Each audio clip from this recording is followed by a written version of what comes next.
Of the largest challenges that I faced as a beginner investor in real estate was, how am I going to pay for this? It just was a lot of lessons learned, and I'm very grateful for those. But I mean, as the old saying goes, had I known then what I know now, I would have called you guys up immediately. Right. Well, Crystal, it's great to have you with us today. Do you mind just starting us off with a little bit about your name and where you live and what you do for business? Sure. So my name is Crystal. I'm West Virginia, and I've been in real estate investing since like 2017. Almost fell into my lap because, I've been doing permanent makeup, things of that sort. I've been a traveling makeup artist for years and years prior to this, and established a studio in permanent makeup where I live in Southern West Virginia. But I had a neighbor of mine that ended up getting very sick, and I was always so fond of him. He was such a great guy. It just broke my heart to see him struggling like that. So he had this rundown old, the entire thing just needed a complete inside and out rehab, total. And I decided that I would offer to buy his place just to help him out. And that the numbers worked for that to be a first deal was insane. Of the largest challenges that I faced as a beginner investor in real estate was, how am I going to pay for this? So I ended up utilizing a credit and money partner, like a capital partner, but that person too also was very inexperienced. And so it just was a lot of lessons learned, and I'm very grateful for those. I mean, as the old saying goes, had I known then what I know now, I would have called you guys up immediately. It would have made my life, like, I wouldn't have the gray hairs that I'm about to go get covered up at the salon. Like, So, it would have extended my life. No. how about what was the process like using the capital partner? Obviously, different structure, not debt per se, but more actually kind of like hitching the wagon to one another. So again, I was very inexperienced. I had no idea what to expect. Very much so the type of person that once I'm all in on something, I'm going to make it happen no matter what. I dedicate myself to things, and there's absolutely nothing that's going to stop me from the end goal.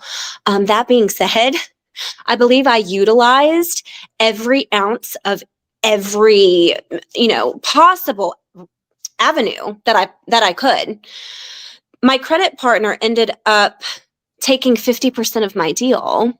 And I was under the impression that he was going to inject cash into the deal, when the reality of it was he just used his credit. So, again, I didn't have proper structures in place.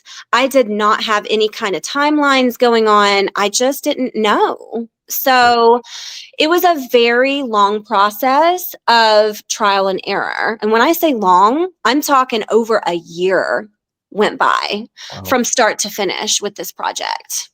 Wow. And it was definitely a learning curve. Had I had someone like you guys to kind of handhold and be like, listen, you need to have these contracts in place. You absolutely should be doing, your partnerships this way, and this is a timeline, and it would have changed everything. Wow.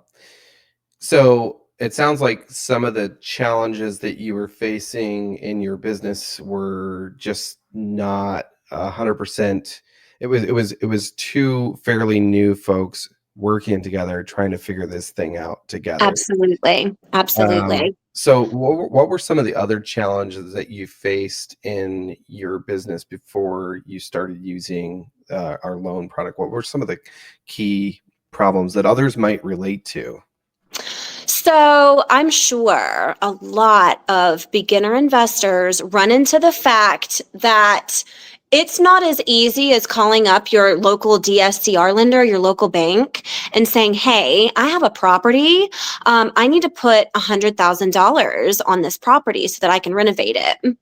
No one is going to hand you, as a new beginner investor, that kind of capital. Yeah. And if you decide to go the route of like, credit stacking, I don't know if you're familiar with that, but you basically utilizing business 0% credit cards. Mhm. So those are great until the payment is due. And once those add up, the holding costs become astronomical. Right. I ended up utilizing a private money lender that was sent to us for that specific deal. I mean, we were still paying out of pocket like almost $1,000 a month just for the payment while we were doing rehab. And so, it was a struggle to keep up with everything because you Yeah. have deadlines, you've got things you need to get done, you've got people waiting on you to pay them. You can't close out a loan until you get the roof fixed. Like, I mean, everything is on a timeline. So, one less thing to worry about that I was so grateful for you guys is that you do things differently in the regard that you all just have the grace period of here's your loan, you pay us on the back end. We don't make you pay payments every month. That is honestly one of the best things that I love about that. Yeah. So essentially, one structure has you leaking money out into the stratosphere every single month and The managing interest sort of the only payments yeah, exactly. Interest only payments, not paying down debt, and you're paying that on top of every the single month. cards. I mean, Yeah, it almost was like $3,500 a month. yeah. Yikes. That's intense. And when you've got a property that isn't making you any money yet. Yeah. It's not Exactly. generating anything. Those are some serious pain points. Yeah. And obviously, this is something that we don't talk a lot about in investing, but this kind of stuff has an impact not only on our business but our personal life. How did these challenges impact your business and your personal life when you're having to deal with this kind of stress level of maintaining these payments and making sure you're, making it? Well, you are having to dip into your own money, and that's like rule number one in real estate investing. You should never have to dump any of your own money into something for the most part. Yeah. When it comes to doing renovations, and not only that, I mean, it's just stressful when you don't know when your next round of funding is going to come. I Mhm. mean, also, and I haven't had this experience personally, but I've heard of certain private money lenders that will hold your draw money. So if you're having to front all of that capital in order to do like renovations and repairs, Mm. you are at their mercy. You are at their beck and call because they could just choose not to read your email. They could say, I need more proof. I'm out of Mm. town.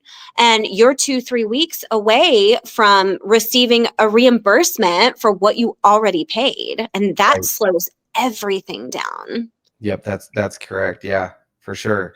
And I want to get into that just a smidge more because obviously we do the draw schedule too. So there's a defining difference between how we deliver your draw versus some of the experiences that others have had with that, where their money is Absolutely. held back and they're waiting. They have to go through all these hoops to jump through. What's It kind can of the almost defining destroy difference your here? deal. Yeah. What are some of the defining differences from your standpoint in that regard? Well, so you know, again, with the other private money lenders I've used, I've not had the experience of them holding funds for that long.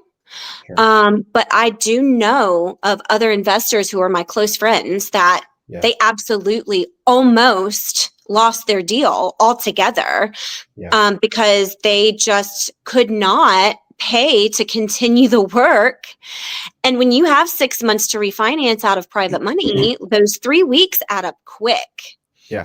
So, in comparison to calling up Mariel and being like, hey, I got the inspection, like, let's go. She's like, cool, let's Roll. review it. And it's same day. Yeah. Like, I was blown away, honestly. I've never seen same day wiring for funds like that. Yep, absolutely. Well, Super we helpful. we know that impact. We know that impacts your bottom line the longer that that sits hanging out there. So it Well, is important so that you're in we. the business of making money. Mhm. We are in the business of making money. So why wouldn't you want to support your investment to the fullest extent? To me, the longer that you are preventing someone as an investor from doing the one job they have, that's going to prevent you from getting your money back altogether. Yeah. So you mentioned having to dip into personal funds, which is always a scary thing when you're like, dang, that was my personal savings. I had that allotted for things that I either need or things that Need. I'm saving for that I Yes. want to be able to be able to do, maybe things for other people. How did that make you feel when you were in that situation and you're like, dang, I'm dipping into this personal money, my money? Like, Well, and regardless of my feelings about it, if you're having to use your personal cards, especially, not only are you dipping into savings that were meant for something else, if you have to utilize more than 30% of your total card yeah, limit, that is going to right, demolish your personal score, which guess what? If you don't have the personal score, you're not going to qualify for the refinance on the back end if you're doing a burr. exactly, So that's just, I mean, it's a domino effect. That ruins quite literally every step of the process. exactly. Yep. In in that situation, in that sort of former experience, what were some of the things that you were unable to do during that period of time that you wished you could have been able to do?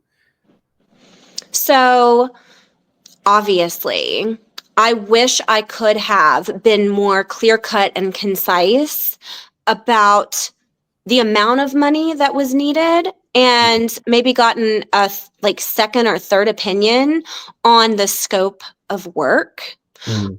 Now I'm pretty well versed in that because I went through that and because I've done so many renovations up until this point. But as a newbie, I mean, oh my goodness, it wasn't something that was broken down. It wasn't something that it was a personal Yeah, liability on my part. Like I absolutely should have stepped back and been like, maybe I need someone else to take a look at this. Because another thing you have to worry about is getting people's opinions who don't know what they're talking about. The professionalism standpoint of this entire operation makes such a difference. mm, And I've believe it or not, I've done construction even before I started doing real estate. I've always been mm, fascinated with it. Growing up, I was always around my brothers. They were all the time building things. And, I'd been on job sites before and I just was, very curious and I learned how to do quite a bit. But that doesn't mean that you know the full scope of how much things cost, especially now. I mean, I even think back to that point in time. I mean, that was 5, 6 years ago. And I can guarantee you some of the pricing has even doubled or quadrupled. right. Yeah. So it's just really important to do a full scope of work and to get as many reasonable quotes and reasonable, inspections as you possibly can. Yep. And that's one thing I appreciate about utilizing the funds that you provide. The inspector comes out and kind of verifies the scope of work. I think that's super important because there might be something that you missed or that somebody else missed. Yep. I hit that up in another video recently where I was just trying to Mhm. encourage people like there's power in having that second set of eyes because, if you get an inspection today and your scope of work doesn't address, some of those major or maybe moderate problems, some other Absolutely. inspector might not view it as a moderate problem. They might view it as a major problem, and not having that addressed on your scope of work once you're ready to either, especially for fix and flippers, if they're trying to sell it on the standard market, that might actually impede their ability to offload the property. Yeah. 1000%. So, yeah, absolutely. And I don't know what the full impact is on, say, a DSCR loan and things like that. I'm sure, there's components of that impact that I as well. mean, if you miss something in your initial scope of work, that can impact the appraisal. Sure. And if somebody comes through and they say, well, this hot water heater hasn't been upgraded, or we kind of see moisture in the crawl space, this is an issue that needs to be addressed. Sure. I mean, that can take away from an appraisal as well. Absolutely. Yeah. Before we dive into sort of like how you ended up discovering us, I did want to ask one other question because to me, I'm big on in my investment journey. I want to make sure that my investment journey doesn't have a negative impact on my family. And I know I've done some things that have had a negative impact on my family and things like that. And that's painful. And those are frustrating things to go through. But, what were some of the things like, you know, in that period where you were like, dang, I have to float all these extra expenses. How did that impact those that, you love and your ability to provide for them or whatever? Well, so the biggest thing for me was that because I wasn't experienced and because of the deal that I ended up just tackling on my own, I ended up having to spend my time. I was the extra set of hands for the guys working. Yeah. When I tell you I was there 7 days a week for, 8, 10, 12 hours a day for months, I'm talking 4 to 5 months of my life that I'm never going to get back.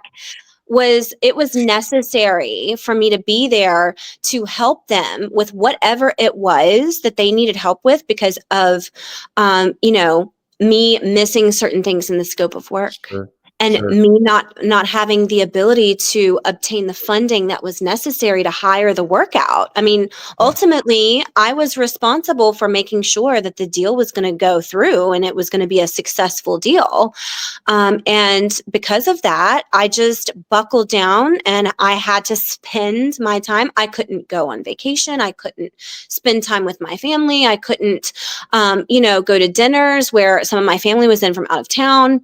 It makes a big deal. Now, I understand not everyone is willing to be that way or do things like that. But again, this was my first deal and it had to be successful no matter what. Yeah. Right. And I'm just that type of person. So I'm not complaining about that. It was just most certainly a lesson learned that, Absolutely. Yeah.